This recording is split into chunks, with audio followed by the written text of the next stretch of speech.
My name is Asteroid, and what if I told you that PlayStation might turn its back on the very studios that built its identity? A rumor spreading online claims that if Ghosts of Jotei and Intergalactic the Heretic Prophet fail, Sony could abandon Western development altogether. Sounds crazy, right? Behind this rumor, there's a tension that's been brewing for years between East and West, creativity and control, art and business. Let's dive in. In the 2000s, Sony transformed from a Japanese gaming company into a global entertainment powerhouse.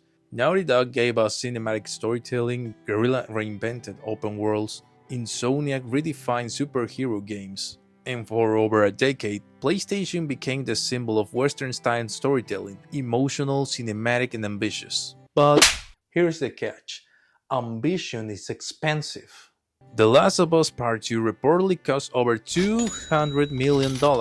And while players loved the visuals and stories, not everyone agreed with the direction this game took. Some fans called too political, others say they were losing their soul.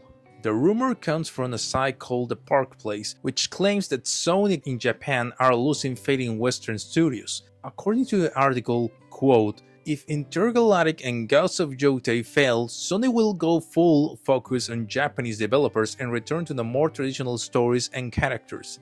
End quote. Now, this isn't an official statement. Sony hasn't confirmed or denied it.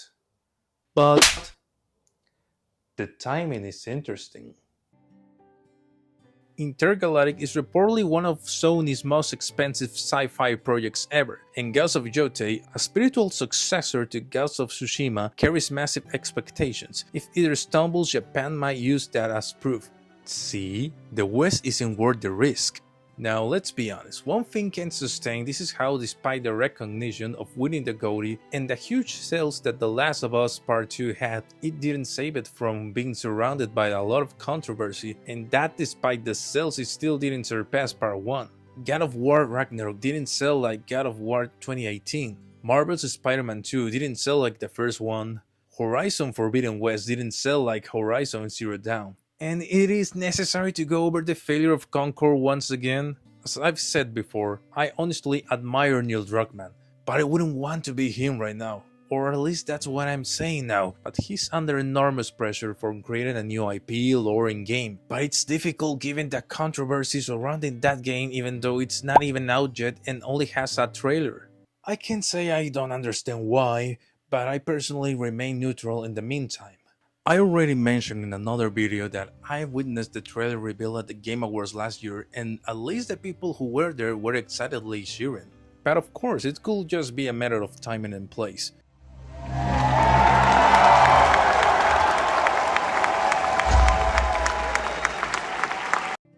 It's worth mentioning that Jotei was somewhat affected by his controversy with the lead actress.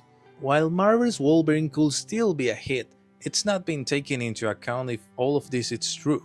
To some, this isn't a rumor, it's apparent. In recent showcases, Sony has featured more Japanese-developed titles, more traditional narratives, and fewer Western cinematic blockbusters. The messaging feels different, less Hollywood, more Kyoto. Add to that the departure of several Western executives, budget cuts in American studios, and a quieter marketing push for Ghosts of Jotei. You start to see the picture forming. It's not about money, it's about identity.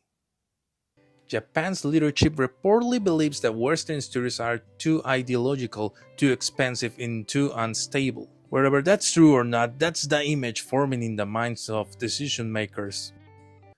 Maybe Sony isn't wrong to rethink.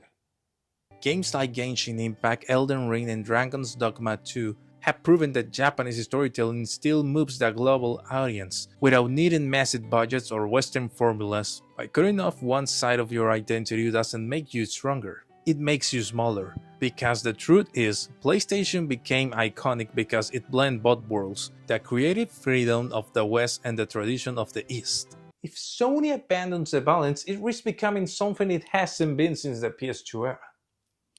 Predictable.